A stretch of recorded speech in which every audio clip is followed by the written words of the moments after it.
Hello everyone, my name is Shirley Valencia and I will be presenting Appendix C. This is pretty similar to Appendix C, but it's a standard version. So this appendix discusses the integrated worksheet for assessing threats to the validity of the findings and recommendations of mixed method evaluation designs. So there are three parts to the evaluation. The first part is the summary of the findings of the assessment of the evaluation.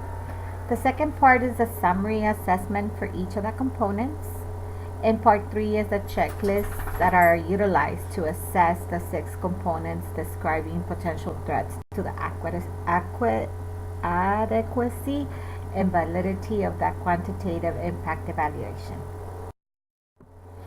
Okay, so part one, basically in this part you will find the part one is a summary of the findings of the assessment of the evaluation, and in this part you'll find the name of the program, who conducted the validity assessment, at what stage of the program did the evaluation begin, at what stage of the evaluation was the assessment conducted, when the evaluation was completed, the reason for conducting the assessment, the findings of the methodological problems, and the recommendations.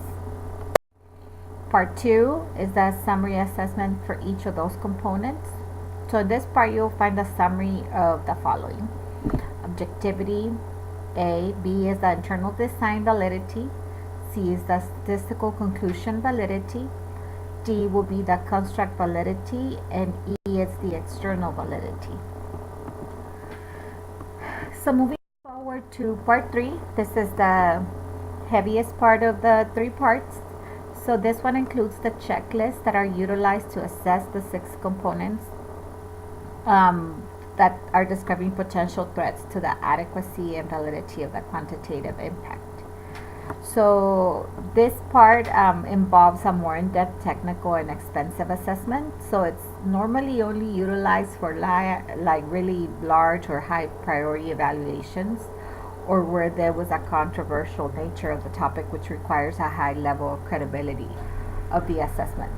So for this reason, usually this part it's only conducted by an external consultant.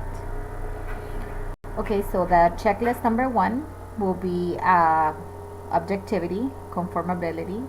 Checklist number 2 will be internal design validity, including reliability, dependability, credibility, and authenticity.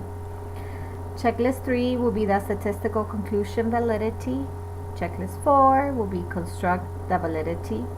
Checklist 5 will be utilized for external validity. Checklist 6 will be utilization. So just a note on this one, column A, pretty much like there's 2 columns to each of these checklists, and column A will be the existence or seriousness of each threat to the validity, and column B will be the importance of those threats for the purposes of the evaluation. Okay, so moving forward, we're going to continue to part 3. So for column A to be calculated, basically you can add numbers. So for each of those checklists, if you add a number, you can add them at the end and say a number score, right? And you'll be checking those as having methodological problems.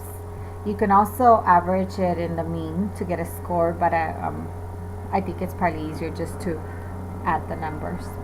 For column B, this is normally, this number will normally be the items in column A. So whatever you already marked in column A that were also rated as having problems that were considered to have an important policy or operational implication in the evaluation. Okay, so like column B, it's a separate number, but it is stemmed from column A. Okay, well that was my presentation. Just a little bit more information, please see pages 509 to 521 in the book to become more familiar with the checklists.